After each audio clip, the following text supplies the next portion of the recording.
The Fairmont बेनफ spring, जिसे आम तौर पर बेनफ स्प्रिंग्स होटल के नाम से भी जाना जाता है, एल्बर्टा कनाडा में वाक़ई एक तारीखी होटल है। इस होटल समेत पूरा शहर बेनफ नेशनल पार्क की मिल्कियत है। इस होटल को पहली दफ़ा 1888 में कैनेडियन पैसिफिक रेलवे की तरफ से खोला गया। उस वक्त से अब तक इसकी तरक्की और तामीर नौ के कई मराहिल गुजर चुके हैं। इसका इनिशियल स्ट्रक्चर ब्रूस प्राइस ने 1914 में डिजाइन किया। 1926 में आग लगने की वजह से यह होटल बहुत बुरी तरह मुतासिर हुआ, जिसके बाद इसके रिकंस्ट्रक्शन का काम 1928 में पूरा किया गया।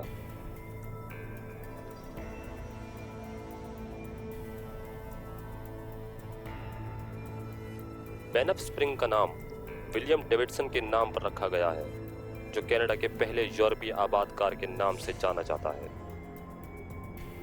इस होटल की खूबसूरती को देखकर इस बात का अंदाजा लगाना मुश्किल नहीं कि क्यों मुख्तलिफ सेलिब्रिटीज और आम लोग रहने के लिए इस जगह का इंतखाब करते हैं।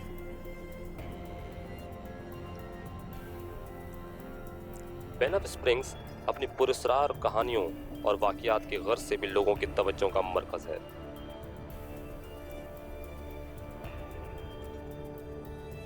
इनमें से पहली कहानी मिसिंग होटल रूम 873 की है।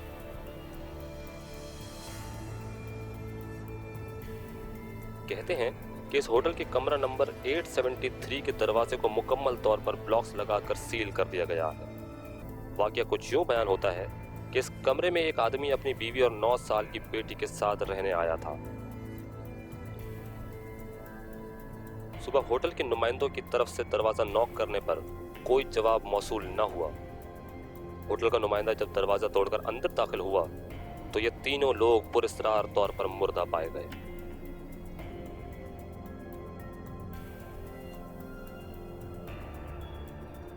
कुछ रिपोर्ट्स के मुताबिक उस आदमी ने पहले अपनी बीवी और बेटी को मारा और फिर खुदकुशी कर ली।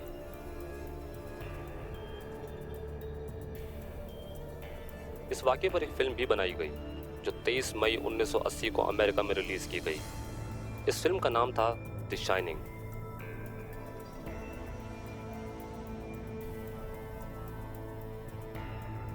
यहां रहने वालों के मुताबिक इन्हें रात में लोगों की चीखने की आवाजें सुनाई देती हैं और कुछ लोगों को अपने कमरे के शीशों पर खून के धब्बे भी नजर आते हैं।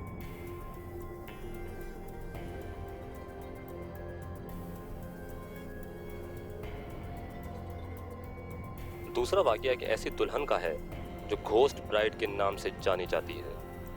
इस दुल्हन के मुतालिक कई कहानियां मशहूर हैं। कुछ लोगों के मुताबिक 1930 की दिहाई में यह दुल्हन अपनी शादी वाली रात इस होटल में सीढ़ियों से गिरकर मर गई थी। कुछ का कहना है कि इसकी मौत आग में जिंदा झुलसने की वजह से हुई, लेकिन हकीकी वजह आज तक साबित नहीं हुई।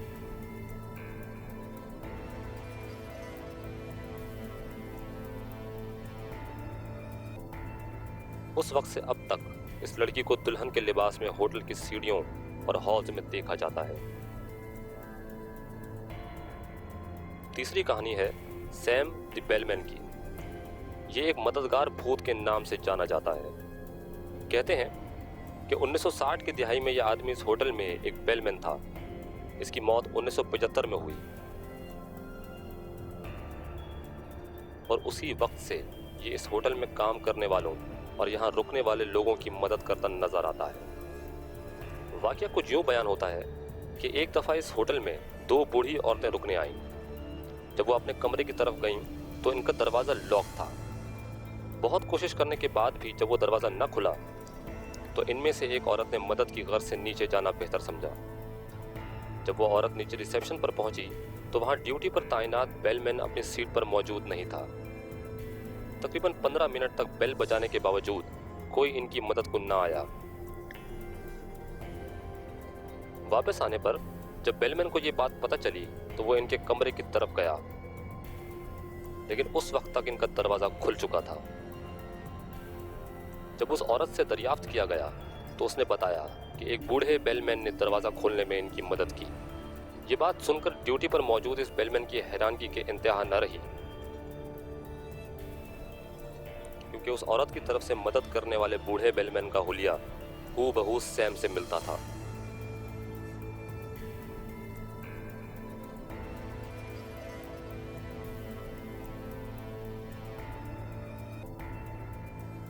इसके अलावा इसी हुलिये के आदमी को इस होटल की छठी, 7वीं और 9वीं मंजिल पर घूमते भी देखा गया है।